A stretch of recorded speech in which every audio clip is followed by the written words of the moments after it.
आपने किन किन फॉर्मेट में क्रिकेट को देखा है? टेस्ट क्रिकेट देखा, फिर उससे संक्षिप्त वर्जन आया, वो था वनडे का, अब आया 20 का। लेकिन इन दिनों जो भारतीय टीम खेल रही है उससे किसी वर्जन में नहीं बांधा जा सकता है, उसे यही कहा जा सकता है जो आप पीछे देख रहे हो, कूटो क्रिकेट। मतलब ये जो टीम सामने मिले उसे इतनी बुरी तरह कूट दो कि दोबारा वो बल्ला उठाने से पहले सोचे कि आखिर इस टीम से मैच खेलें भी या नहीं खेलें।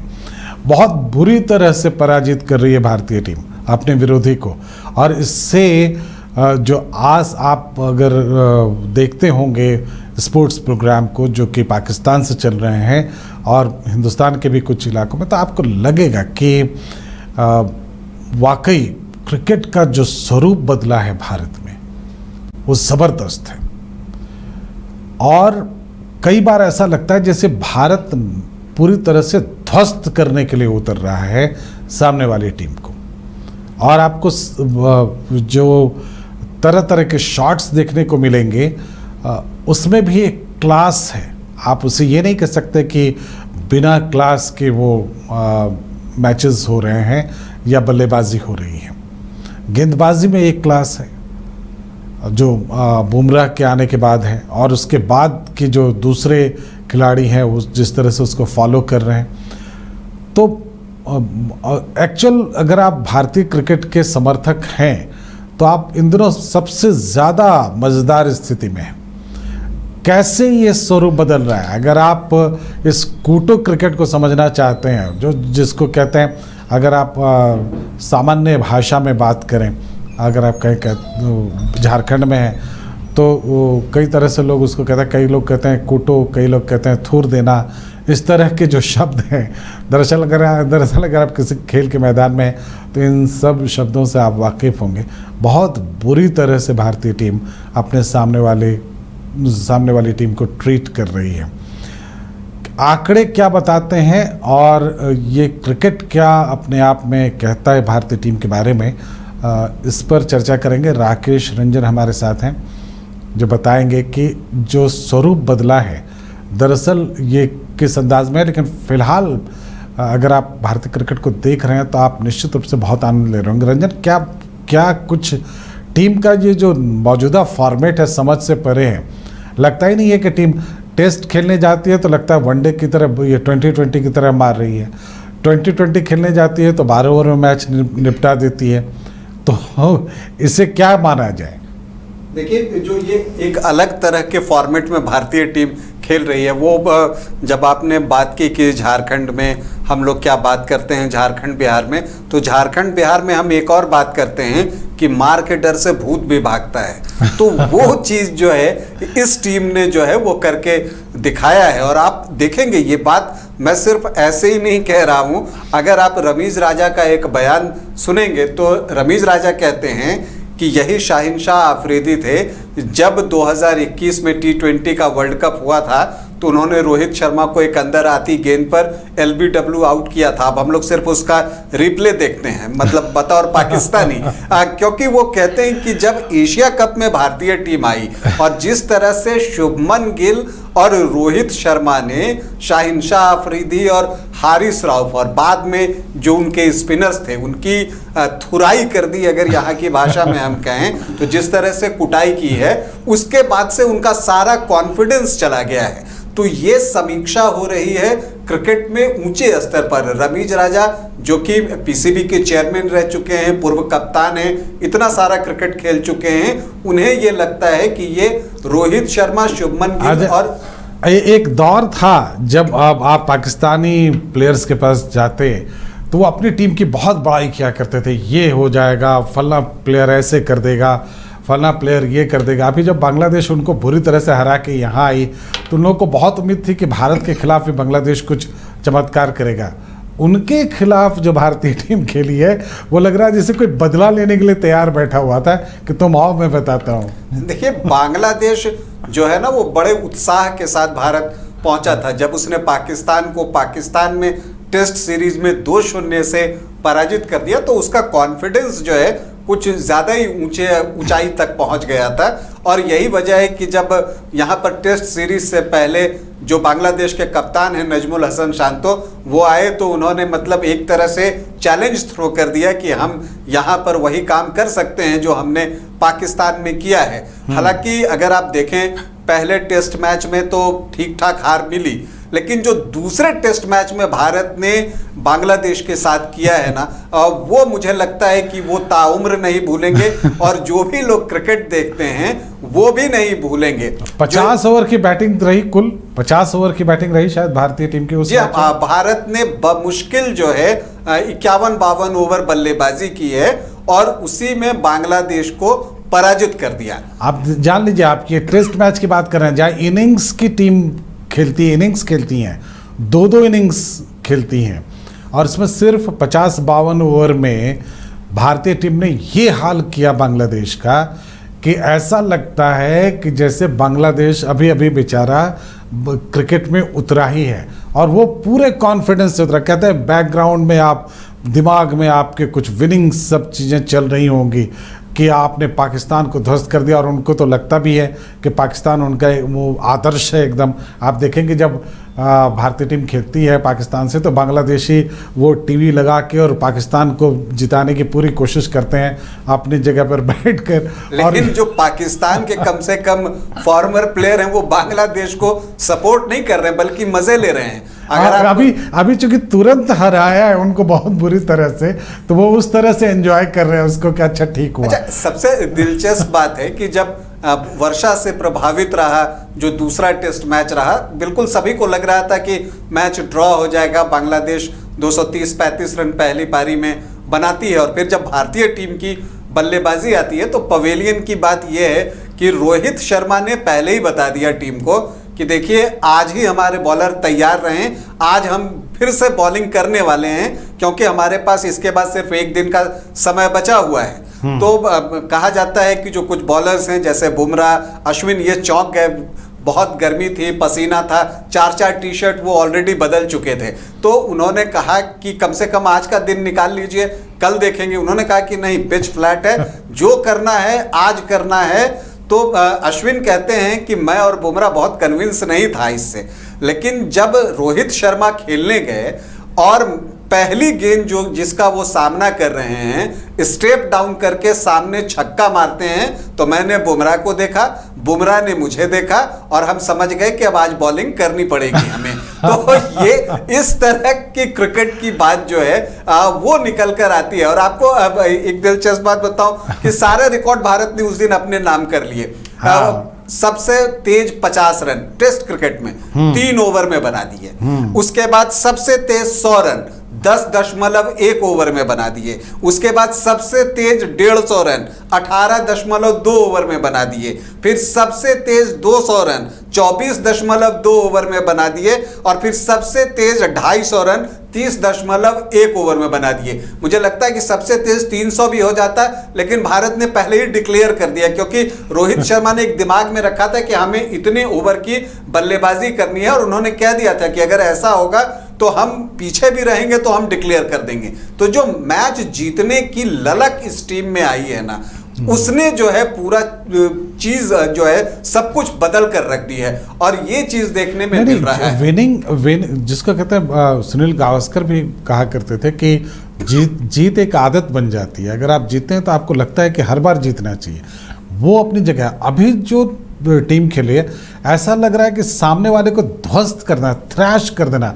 आप बताइए, अगर आप 12 ओवर में 2020 में बांग्लादेश को हरा देते हैं, बांग्लादेश अब किस मनोबल के साथ उतरेगी और उसके ऊपर क्या साइकोलॉजिकली किस तरह का प्रेशर होगा। हालांकि क्रिकेट है, इसमें कभी भी कुछ होता है, लेकिन हमारा मानना यह है कि सामने वाली टीम को बिल्कुल ध्वस्त करने के इरादे से भारतीय टीम उतर रही है। बिल्कुल। और देखिए ना, बांग्लादेश के साथ जो पहला T20 हुआ उसमें भारतीय बल्लेबाजों ने क्या किया, जबकि इस टीम में न रोहित शर्मा है, न विराट कोहली है, न KL राहुल है, न यशस्वी जायसवाल है, न शुभमन गिल है, कोई नहीं है।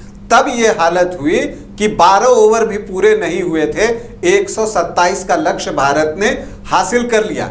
अब आप ये कह सकते हैं कि बांग्लादेश की बॉलिंग कमजोर होगी, लेकिन आप ये सोचिए कि इससे पहले जो T20 का विश्व कप हुआ और ऑस्ट्रेलिया से भारत का मुकाबला था, तब रोहित शर्मा ने किस तरह से बल्लेबाजी की थी और सिर्फ 41 गेंदों पर जो है उन्होंने 92 रन बनाए थे और क्या छक्के जमाए थे। मिचेल स्टार्क को 4 छक्का लगा दिया, स्टेडियम की छत पर छक्का पहुंचा दिया, पैट कमिंस आए तो उनको छक्का जड़ दिया। समझिए कि सारे जो है नामी बॉलर हैं जो कि अपने नाम से जाने जाते हैं। और उस दिन आपको बताऊं कि जब रोहित शर्मा आउट होते हैं वो 11 ओवर में 126-27 रन बन चुके थे। मतलब जो कल हाल बांग्लादेश का हुआ, आपको यही हाल जो है भारत ने ऑस्ट्रेलिया का उसमें कर दिया था। बाद में 205 रन बनाया उस मैच में। देखिए सूर्य कुमार यादव का जो स्ट्राइक रेट है वो 193 का है, हार्दिक पांड्या का 158 का है, इसके अलावा रोहित शर्मा का 224 का स्ट्राइक रेट है।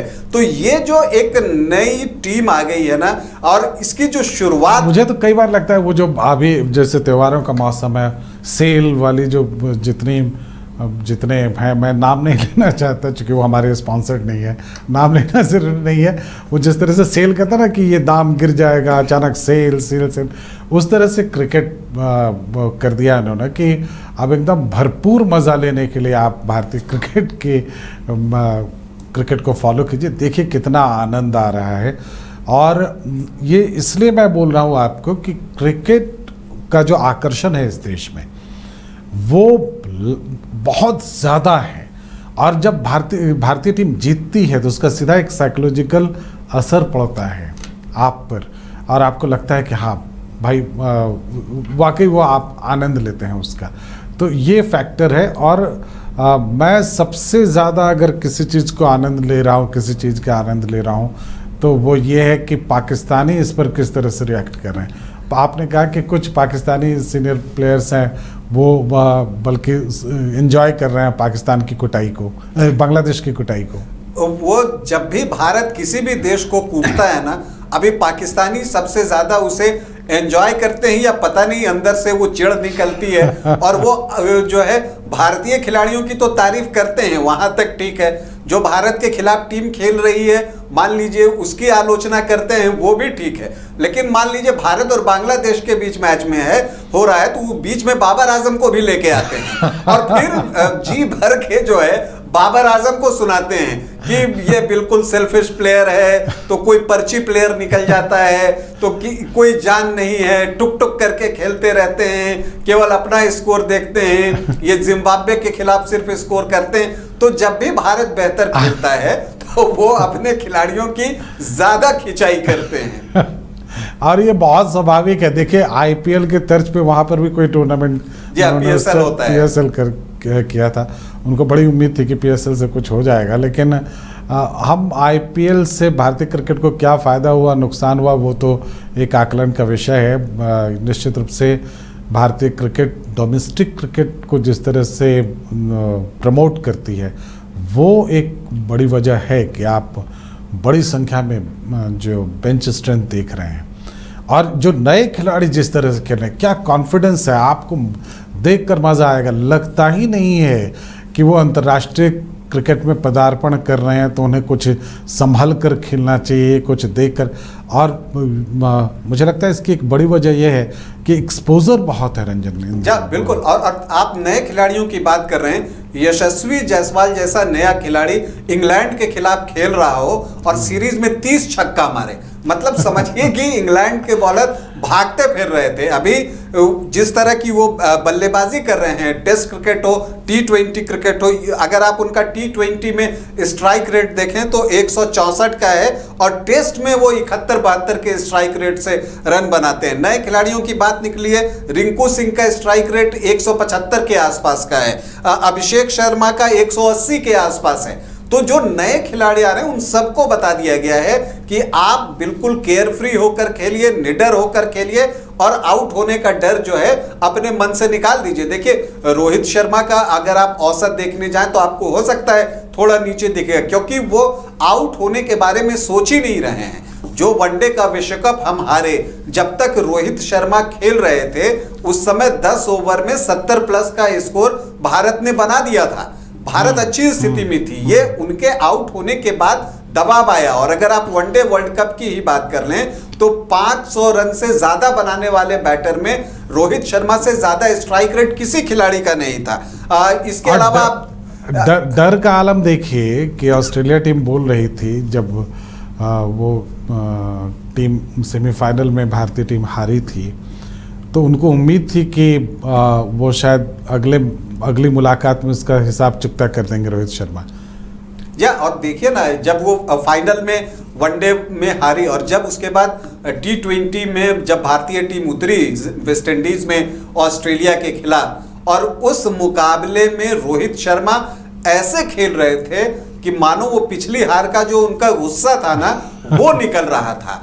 अब वो गेंदों पर निकल रहा था और गेंद कहर बरपा रहे थे, स्टैंड की छत पर, खिड़कियों पर, सब टूट रहे थे। तो इतने जोर जोर से मार रहे थे कि पता नहीं 6 रन मिलेगा या 8 रन मिलेगा। कभी कभी तो लगता है कि इतने दूर मार देते हैं कि कहीं 8 रन ना मिल जाए। तो जो कमाल जो रोहित शर्मा ने इस टीम के साथ किया है, दरअसल जब 2022 में T20 का वर्ल्ड कप हुआ था और भारतीय टीम इंग्लैंड से 10 विकेट से हार गई थी सेमीफाइनल में, वो रोहित शर्मा को बहुत दुखा था और तब उन्होंने जो है उस वक्त जो दिनेश कार्तिक थे उनको कहा था कि अब ऐसा काम नहीं चलेगा, अब हमको बिल्कुल एक नए तरीके से खेलना होगा। और इंग्लैंड ने जो बैच बॉल क्रिकेट स्टार्ट किया था टेस्ट क्रिकेट में, फिर उसे वो वनडे में लेकर आए, उसका काउंटर ढूंढना था। और फिर रोहित शर्मा ने एक अलग ही तरीका ये अपनाया और अब तो इतने अटैकिंग है कि जब अभी बांग्लादेश को मार रहे थे टेस्ट में इंडियन बैटर्स, तो पाकिस्तानी ही कह रहे थे कि ये तो बैच बॉल का बाप निकला। मतलब जिस तरह से कुटाई हो रही, बोला बैच बॉल तो अब कहीं टिकता ही नहीं है जिस तरह से भारतीय बैटर्स मारते हैं। तो ये कमाल जो है भारतीय क्रिकेट में हुआ है। लेकिन यहाँ पर प्रशंसकों से मैं जरूर कहना चाहूंगा कि जब आप इस तरह की क्रिकेट खेलते हैं तो आउट होने की संभावना भी रहती है। तो ये भी हो सकता है जो रोहित शर्मा ने दूसरे टेस्ट में किया भी, उन्होंने कहा कि या तो हम उतने रन बनाएंगे नहीं तो आउट हो जाएंगे। और कोई भी टेस्ट क्रिकेट में आप पहली बॉल पर स्टेप डाउन करके सामने छक्का मारते हैं और फिर अगली गेंद पर पुल करके मिड विकेट पर छक्का मारते हैं, तो ये बहुत साहस का काम है और वो हिम्मत जो है रोहित शर्मा ने दिखाई है। तो प्रशंसकों को भी तैयार रहना चाहिए कि कभी ऐसा हो सकता है कि टीम जो है कम स्कोर पर भी आउट हो जाए। चलिए, हमने नाम दिया है भारत का ये कूटो क्रिकेट, आपके हिसाब से क्या नाम दिया जा सकता है? आप जो भी कमेंट्स करें उसमें जरूर बताइएगा। कूटो क्रिकेट के अलावा इसे क्या और बेहतर नाम दिया जा सकता है? आप जो नाम बताएंगे अगली बार हम ये पीछे टेक्स्ट क्रोमा में वही नाम डाल के आपको प्रोग्राम दिखाएंगे। बहुत ज़बरदस्त बैटिंग देखने को मिल रही है, उतनी अच्छी गेंदबाजी, फील्डिंग, टीम इतनी कॉम्पैक्ट दिखती है, इतनी शक्तिशाली दिखती है कि मत पूछिए। अब जो हमारे लूप में कुछ पिक्चर्स चल रहे हैं उस लूप को देखिए, ऐसे ऐसे शॉट है और ऐसे ऐसे खिलाड़ियों के नाम। अब आप अगर 360 डिग्री या 180 डिग्री पता नहीं, 360 डिग्री सूर्य कुमार यादव अभी इन्होंने हार्दिक पांड्या ने शॉट को इजाद कर दिया। वो नो लुक शॉट है, तो वो नो लुक, बॉल की तरफ देख भी नहीं रही है, चेहरा पॉइंट की तरफ है और गेंद थर्ड मैन की तरफ जा रहा है और वो उसे देखते भी नहीं है। तो ये जो एटीट्यूड खिलाड़ियों में आया है ना कि वो सामने वाली टीम जो है बॉडी लैंग्वेज देखकर ही सहम जाती है। बिल्कुल, हार्दिक पांड्या ने नो लुक एक शॉट इजाद कर दिया जिसमें देखने की ज़रूरत नहीं है बॉल किधर जा रही है, किधर से आ रही है। इतना कॉन्फिडेंस है कि वो मारेंगे आंख बंद करके भी। मुझे लगता है अब कुछ दिन में ऐसा ना हो कि भारतीय खिलाड़ी बोले कि ठीक है तुम लोग गेंद फेंको, मैं आंख में पट्टी बांध के रहूँगा और फिर देखेंगे तुम्हारा। अगर हार्दिक के शॉट को गौर से आप देखें तो बॉल और आंख का कोई कांटेक्ट आपको दिखेगा नहीं। वो बॉल को देख नहीं रहे हैं, वो सामने पॉइंट की तरफ देख रहे हैं। बैट ऐसे है, बैट में यहाँ गेंद टकरा रही है। आमतौर पर कहा जाता है कि जहाँ गेंद बल्ले को टच करे आप उस जगह को देखते रहिए और फिर गेंद जिधर जाती है तो वो बिल्कुल। और ये देखने वाली बात होगी कि जिस तरह से भारतीय टीम खेल रही है, मुझे लगता है कि इससे बहुत कुछ निकलेगा। आईपीएल तक बहुत सारी चीज़ें निकलेंगी। मुझे लगता है आईपीएल के ज़रिए बहुत सारी चीज़ें निकलेंगी और अंतर्राष्ट्रीय क्रिकेट में जो दबदबा है भारतीय क्रिकेट का वो बिल्कुल अलग स्तर पर पहुंच जाएगा। एक टीम होती है जिससे आपको इस बात का खतरा होता है कि आप उससे हार जाएंगे। एक टीम होती है जिससे आपको जलील होने का खतरा होता है। मुझे लगता है कि वो जिस तरह से वेस्ट इंडीज के सामने जाने से पहले कोई भी टीम खौफ खाती थी शायद। मैं ये आपने वेस्ट इंडीज की चर्चा की है तो एक बात आपको बताऊं, हाँ। पाकिस्तानी टीम की ही बात है। एजाज अहमद का सिलेक्शन एक बार पाकिस्तानी टीम में सिर्फ इसलिए हो गया था कि वो तैयार थे कि वो 3 नंबर पर बल्लेबाजी करेंगे, क्योंकि बाकी और कोई तैयार नहीं था। तो इस वजह से उनका सिलेक्शन हुआ था। अगर आप भी एंजॉय कर रहे हैं इस कूटो क्रिकेट को, तो कूटो क्रिकेट के बारे में बहुत कुछ हम लोग चर्चा करते रहेंगे। कूटो क्रिकेट क्या है, इस पर आप और हम मिल बैठकर हर शाम अगर चर्चा करें तब भी ये कहानी ख़त्म नहीं होगी।